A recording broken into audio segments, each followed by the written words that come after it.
How's it going, guys? Welcome back to another video. My name is Eric and this is my garage. In today's video, I'm going to show you guys how to replace the transmission mount on my 2000 Infiniti G20.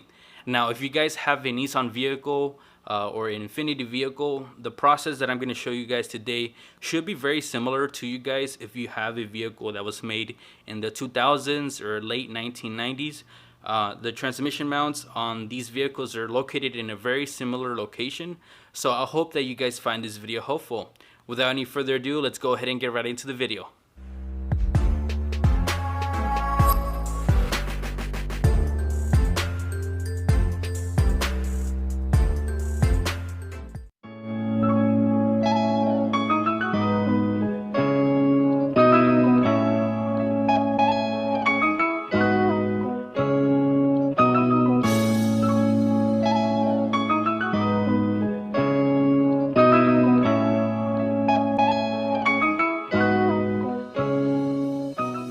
This is my 2000 Infiniti G20. Now, I've done a lot of work on this vehicle, and if you guys want to get up to speed on the project, I'll go ahead and leave my playlist of this vehicle above here so that you guys can check it out. Now, in that playlist, I did show you guys how to replace the front and rear and passenger engine mounts. So if you guys haven't watched that video, go ahead and click above so that you guys can get up to speed. Now, in today's video, like I said, I'm going to show you guys how to replace the transmission mount. In order to do that, you have to remove the battery and the battery tray along with your intake. So we're going to go ahead and do that right now. But before I do that, I'm going to go ahead and show you guys a little clip of how bad this transmission mount is.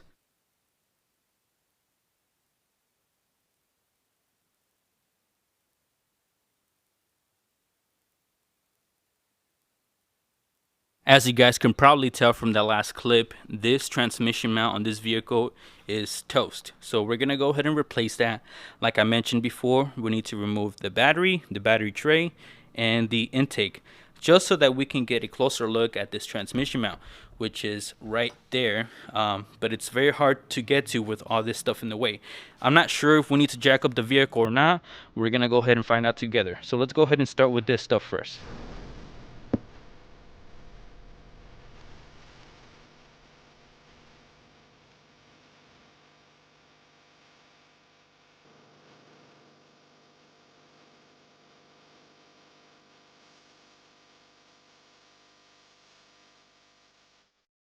For those that are wondering, these fasteners that I removed off of the battery tray right here are all 12 millimeters. I believe there was 4 or 5 of them that I removed. Actually, it was just 4, which are these guys right here. But now that we have got that out of the way, you guys can see that we have a lot more room for activities. So right here, if you take a close look at the motor mount, you can see the crack right down the middle. So that's how you know that that's bad, and you guys saw from the clip that it was moving all over the place. Now, in order to remove this transmission mount, out of the way, you do need to remove a few fasteners. Now, this is the point where I'm not exactly sure if we can remove these fasteners from just having the vehicle sitting here on the wheels, or if we had to jack it up. So we're gonna go ahead and first remove these 4 fasteners. Looks like these are maybe 14 or 12 millimeters. So we'll go ahead and get those out of the way, and then we'll get this one out of the way. Actually, I'm gonna go ahead and just jack up the transmission a little bit with the jack, just so that we can get some pressure off of the fasteners right here. I'm pretty sure that's gonna make it a lot easier to remove them. So we'll just go ahead and jack it up a little bit, just to relieve some of the pressure on the actual fastener.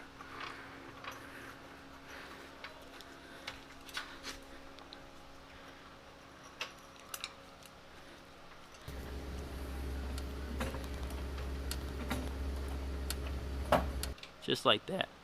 So that's a close-up of the carnage on this transmission mount. Now, looking at this, it looks like the difficult fasteners are going to be the ones in the back. As you guys can see, I don't think I'll be able to get a ratchet on there, but I'm having a idea right here, which is just to remove this fastener right here that goes through the transmission mount first.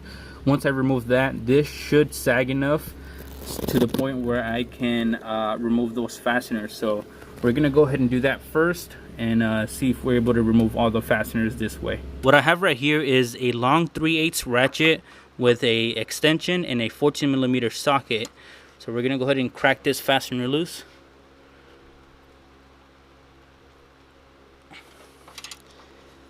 Pretty tight.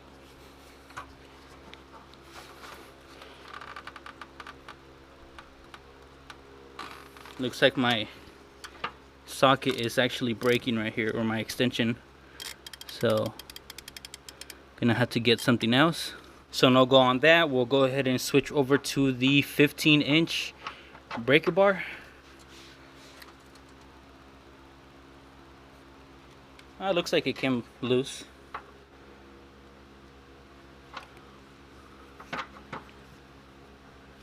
And we'll go ahead and finish with the impact.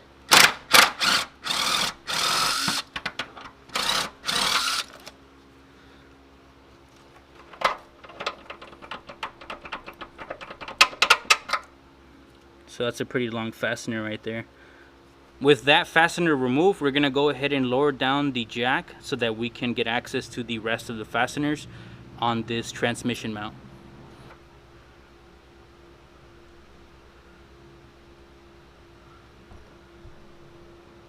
As you guys can see, now that we've lowered down the transmission, it looks like there should be enough clearance to remove those fasteners out of the way.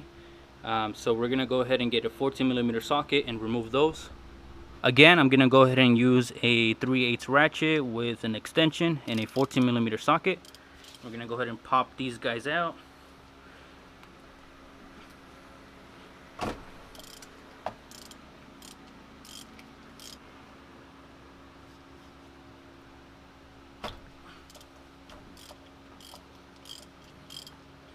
So I actually couldn't fit the ratchet in there, so I'm gonna try to get it off with a gear wrench. And I don't have the proper leverage, so we'll go ahead and try this out. Oh no, actually it's not that bad. So I got that one off.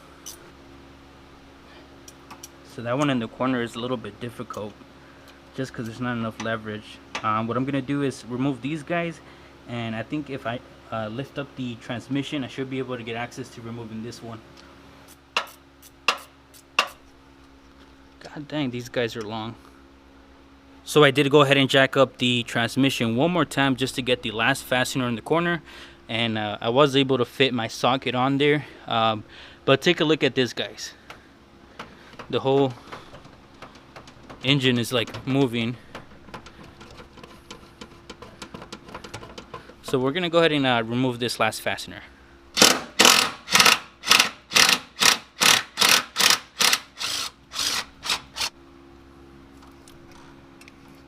There we go. All these fasteners, they're the exact same, so don't worry about mixing them up. So we're gonna go ahead and lower down the transmission one more time and then get that transmission mount out.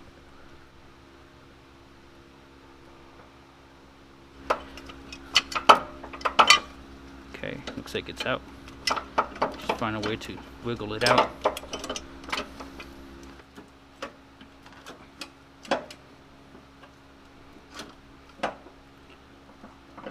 Alright, got it out.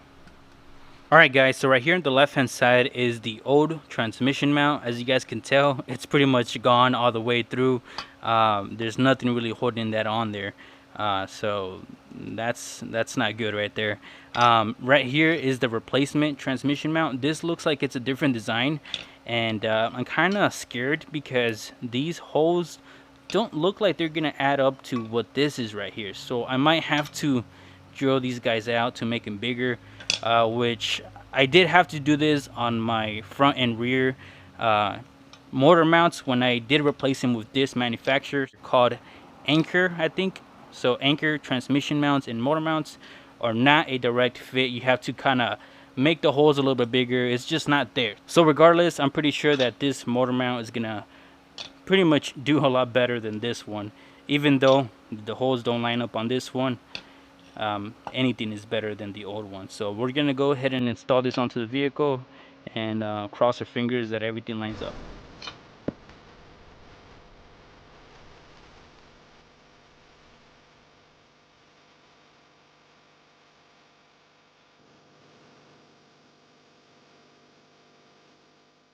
As you guys can see, the transmission mount did fit. I did have a hard time with one of the fasteners. Like I said, I think the holes are too small, so I kind of had to jam it in there. I didn't break anything, so that's good, but it might be a pain in the butt when I go to remove this next time. But in the future, I'm not going to buy these motor mounts anymore because I've had multiple issues with them, especially with the holes not lining up or not being drilled to the proper size. The last thing that we're going to do is install this long fastener that secures the transmission mount to this bracket right here. In order to do that, I had to raise up the transmission a little bit, and then I'm going to use a flat head to guide it into place. The smaller fasteners that connect the transmission mount to the transmission are going to get torqued to around 30 to 40 foot-pounds. The big fastener right here is going to get torqued down to 50 foot-pounds. So just keep that in mind when you guys are doing this. Go ahead and torque these guys down. But we're going to go ahead and do a time lapse of putting everything back together, because from here on out, it's pretty much the reverse of what we did to remove everything.